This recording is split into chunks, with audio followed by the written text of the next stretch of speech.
Mukunda jewellers మొట్టమొదటి factory outlet ఇప్పుడు కూకట్పల్లి, కొత్తపేట్, సోమాజిగూడ మరియు ఖమ్మంలో. నమస్కారం అండి డాక్టర్ శ్రీ ఆచార్య అనంతకృష్ణ స్వామి గారు. నమస్కారం. 630వ ఎపిసోడ్, లాస్ట్ ఎపిసోడ్ కనుక మనం వింటే మీరు చెప్పారు, మన గురించి మనం ఆలోచించడం, కంపారిజన్ లేకుండా ఉండడం, పోల్చుకోవడం, ఇవన్నీ తెలియకుండానే ఇంకొకరిపైన దృష్టి వెళ్ళేలా చేస్తుంటాయి. ఎప్పుడైతే మనపైన మనకు దృష్టి ఉంటుందో మీరు ఎలా ఉండాలో అలాగే ఉండాలి. సో ఈ ఎపిసోడ్లో ఏం చెప్పబోతున్నారు ఆడవాళ్ళకి? ధర్మం అనే ఒక మాట వస్తుంది. నువ్వు ధర్మబద్ధంగా ఉండాలి. ధర్మబద్ధంగా ఉన్నప్పుడే నువ్వు ఏదైనా విజయాన్ని సాధిస్తావు. ఓకే, ఇట్లాంటి బోలెడు చెప్పుకుంటాం మన పురాణాల్లో కానీ ఇతిహాసాల్లో కానీ. అసలు ధర్మం అంటే ఒక మాట మనం మాట్లాడుకుంటే, ధర్మానికి సరైన నిర్వచనం ఇప్పటిదాకా ఎవరు చెప్పలేదు. ఎందుకు చెప్పలేదంటే, ధర్మం అనేది ఆయా కాలం మన పరిస్థితులను బట్టి మారుతుంటుంది. చలి పెడుతుంది, దుప్పటి కప్పుకోవాలి, లేకపోతే చచ్చిపోతారు, లేదా మొత్తం కట్టడి చచ్చిపోతారు. అది అలా ఎలా అంటే ఆయా కాలం మన పరిస్థితులను బట్టి ధర్మం మారుతుంది. ఓకేనా? ఇప్పుడు మనకి రాముడి కాలంకి వచ్చేసరికంటే ఏకపత్ని వ్రతం. అదే మనం ద్వాపరానికి వచ్చేసరికంటే అంతమంది భార్యలు ఇవన్నీ మనం విమర్శిస్తుంటాం. అంటే మనకు ఎట్లా ఉంటుందంటే ఏది పూర్తిగా తెలియదు. అది చెప్పేవాడన్నా సంపూర్ణంగా చెప్తాడంటే ఈ యొక్క అరకొర మనుషులు తప్ప, గొప్పవాళ్ళు తప్ప చెప్పేవాళ్ళు ఇంకెవరు లేరు. పోనీ వాళ్ళు చెప్పినా మనకు వినేంత టైం లేదు, ఓపిక లేదు. దీంతో ఏమవుతుందంటే అన్నీ సగం సగం వినేసి ఇదే నిజం అనుకొని ఆ యొక్క భ్రమలో మన జీవితానికి సాగిస్తుంటాం. అర్థమైందా? ఏది పూర్తిగా వినము. అలాగని చెప్పి కనీసం అది విన్న తర్వాత దాని వైపు మనం ప్రయాణం చేయం, అంటే పరిశీలించాం. అలాంటప్పుడు ఏమవుతుందంటే జీవితంలో అన్నీ కూడా సంపూర్ణత్వం లేకుండా సగం సగంగానే మీ జీవితంలో అన్నీ ప్రసాదించబడతాయి. కాబట్టి ఇక్కడ మనం ధర్మం గురించి చెప్పుకుంటున్నాం. ధర్మం అంటే ఏంటి అంటే ఆయా కాలమాన పరిస్థితులను బట్టి ధర్మం మారుతుంది అని అనుకున్నప్పుడు మన సబ్జెక్ట్లోకి వచ్చేసరికి ధర్మం అనే దానికి మనం సరైన నిర్వచనం ఏమి ఇస్తున్నామంటే, నీకు ఏదైతే అనిపిస్తుందో అది చేయడంలో పక్కవాడికి కానీ ఇతరులకు కానీ ఇబ్బంది లేకుండా నువ్వు నడుచుకోవడమే ధర్మం మన సబ్జెక్ట్లో. అది ఏదైనా కావచ్చు. మన సబ్జెక్ట్లో మనం ఎన్నోసార్లు చెప్పినాం, ప్రకృతికి పక్కవాడికి ఇబ్బంది పెట్టకుండా నీకు ఏదైతే అనిపిస్తుందో అది చేయడమే ధర్మం, అంతే. అర్థమైందా? కండిషన్ మాత్రం ఇవి రెండు. ఓకేనా? కాబట్టి ఎప్పుడైనా సరే మనం ధర్మం గురించి ఆలోచించినప్పుడు ఎప్పుడు కూడా దాని మీద చర్చ చేయకండి.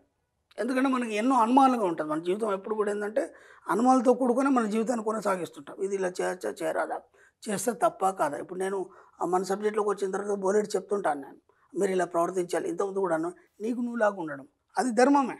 నీకు నువ్వులాగా ఉండడమే ధర్మం. ఎందుకంటే నువ్వు ఎవరి జోలికి పోవట్లేదు, ఎవరికి ఇబ్బంది పెట్టట్లేదు, ఎవరిని విమర్శించట్లేదు. అది ధర్మమే కదా, అవునా కదా? అలా మనం ఏమనుకుంటామంటే నేను కరెక్ట్ ఉన్నానా లేదా, లేకపోతే నేను కరెక్ట్ చేస్తున్నానా లేదా, ఈ చేయడం అనేవి పొరపాట్లు జరుగుతున్నాయా లేదా, ఇది ధర్మబద్ధమేనా? మీకు పెద్ద వేదాంతం తెలీదు, పెద్ద శాస్త్రం తెలీదు, ఏమీ లేకపోయినా ఈ మాట మాత్రం మనం ప్రతి దగ్గర తీసుకుంటాం. ప్రతి దగ్గర తీసుకొని గొప్ప గొప్ప వాక్యాలు దానికి ఉపయోగిస్తాం. కాబట్టి దానికి మనం అర్హులమా కాదా, అంత గొప్ప వాక్యాన్ని మనం తీసుకొని దానికి అర్హులా కాదా మనకు తెలియదు. కాబట్టి ప్రతిదానికి ఈ దాన్ని మనం జోడించి మన జీవితాన్ని చిన్నగా చేసుకోకండి. అర్థమైంది? అది చాలా గొప్ప పదం, మీకు చాలా ఈజీ పదం. నేను చెప్పిన ప్రకారం మాత్రం చాలా ఈజీ. అది ఇక్కడ ప్రతిదానికి మనం అనుమానం పడుతుంటాం. ఇప్పుడు నేను ఒకటి చేయమని చెప్పాను, నేను మెడిటేషన్ చేయమని చెప్తాను, 20 నిమిషాలు చేయమని చెప్తాను, 20 నిమిషాల కంటే ఎక్కువ చేయను. ఇప్పుడు వాళ్ళు పొరపాటు ఏమైంది, ఒక 5 నిమిషాలు ఎక్కువైంది, లేదా ఒక 5 నిమిషాల ముందు లేచారు. లేవగానే ఒక అనుమానం వస్తుంది, అరే గురుగారు కరెక్ట్ 20 నిమిషాలు చేయమన్నారు కదా, మరి ముందే అయిపోయింది కదా, ఇప్పుడు ఏం కాదా, ఆ డౌట్ ఉంటుంది. ఇప్పుడు ఈ సబ్జెక్ట్లో అది ధర్మం 20 నిమిషాలు చేయాలని నేను చెప్పాను కదా, ఆయా కాలానుగుణంగా ధర్మం మారుతుంటుంది. ఈ సబ్జెక్ట్లో 20 నిమిషాలు చేయను, ఏమంటే గుర్తుకొస్తుంది కదా, ఆ పలానా టీవీలో పలానా ఆయన చెప్పాడు కనీసం 45 నిమిషాలు చేయాలని. ఓకే, నేను చెప్పింది ఇది, అది గుర్తుకొస్తుంది. ఇది గుర్తుకొచ్చినప్పుడు దాంతో ఇది కంపేర్ చేసుకుంటాడు, ఎక్కువైంది కాబట్టి ఏం కాదు 45 నిమిషాలు చేయమన్నాడు కదా ఆయన, అర్థమైంది? దాంతో కాంప్రమైజ్ అయిపోతాడు. నువ్వు ఎక్కడున్నావు, దేనికి అనుగుణంగా ఉన్నావు, ఆ ధర్మాన్ని పాటించినప్పుడే విశ్వం నీకు సహకరించడం మొదలవుతుంది.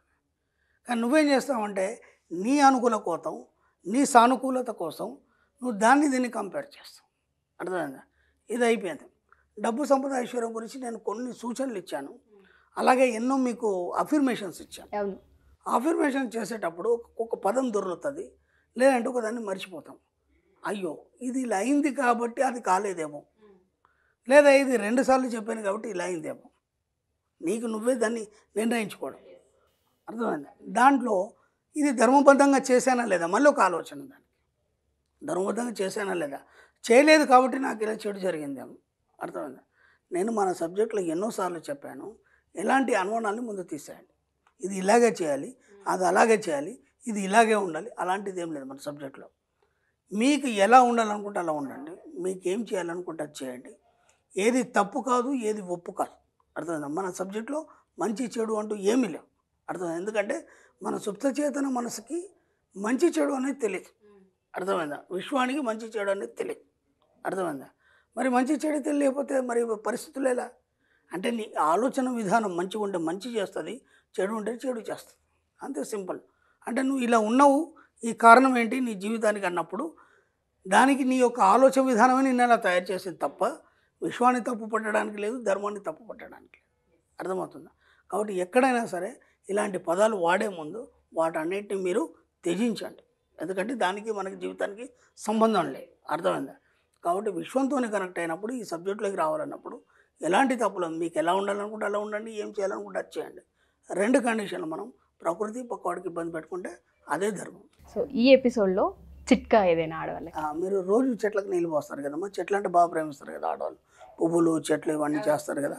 ఇంతకుముందు కూడా మనం చెప్పుకున్నాం. దీన్ని చిట్కా కింద ఇప్పుడు మళ్ళీ మనం చెప్పుకుంటున్నాం. అప్పుడు సబ్జెక్ట్ కింద చెప్పుకున్నాం. సబ్జెక్ట్ కింద చెప్పుకున్నప్పుడు అవి ఎక్కువ గుర్తుండయి. ఎందుకంటే నేను ఇంత పెద్ద సబ్జెక్ట్ ఇచ్చాను గతంలో.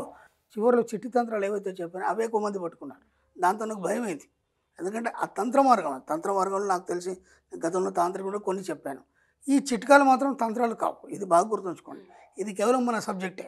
కాబట్టి ఇప్పుడు నాకు ప్రాబ్లం లేదు, వాళ్ళకు ప్రాబ్లం లేదు.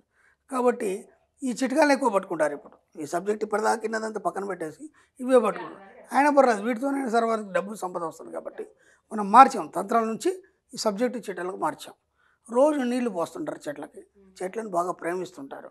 ఆ నీళ్లు పోసేటప్పుడు మనసులో చెప్పుకోండి, ఈ యొక్క చెట్లు ఎలాగైతే వృద్ధి చెందుతున్నాయో అలాగే మా యొక్క కుటుంబంలో డబ్బు సంపద ఐశ్వర్యం కూడా ఈ చెట్లలాగే ఇవి ఎలా పెరుగుతుంటే అలా వృద్ధి చెందుతున్నాయి అని ఫీల్ అవుతూ ప్రతిరోజు వాటికి నీళ్లు పోయండి. నిజంగా కూడా అవి ఎలా అయితే ఎదుగుతాయో అలాగే మీ యొక్క జీవితంలో మార్పులు వచ్చి మీ యొక్క కుటుంబం కూడా డబ్బు సంపద ఐశ్వర్యంతో ఎదగడం జరుగుతుంది. తప్పకుండా సార్, వండర్ఫుల్. చాలా మందికి హెల్ప్ అయ్యే సబ్జెక్ట్ ఇది. ఎంటర్‌ప్రెన్యూర్‌గా బయటికి రావాలనుకున్న ఆడవాళ్ళందరికీ కూడా మీ చిట్కాలు కావచ్చు, మీ ఎపిసోడ్స్ కావచ్చు, చాలా బలాన్ని ఇస్తూ ఉంటుంటాయి. Wonderful sir. సో చాలామంది పర్సనల్గా క్లాసెస్కి రావాలని ఎదురు చూస్తూ ఉంటుంటారు సార్. వాళ్ళ కోసం క్లాసెస్ ఎక్కడ నిర్వహించబోతున్నారు? ఈ మధ్యకాలంలో ఏ క్లాసెస్ ఉండబోతున్నాయి? మనకి ఇప్పుడు ఈ 2024 అమ్మ 16th జూన్ 16 జూన్ మనకి హైదరాబాద్లో ఉంటుంది. ఓకే. అలాగే 23 జూన్ మనకి విశాఖపట్నంలో ఉంటుందమ్మా. అలాగే 30 జూన్ వచ్చి తిరుపతిలో ఉంటుంది. 7 జూలై వచ్చి రాజమండ్రిలో ఉంటుంది. అలాగే 21 జూలై వచ్చి బెంగళూరులో ఉంటుంది. Thank you sir. Thank you so much. Thank you. Suman టీవీలో మీ పర్సనల్ అండ్ బిజినెస్ ప్రమోషన్స్ కోసం కింది నెంబర్కి కాంటాక్ట్ చేయండి.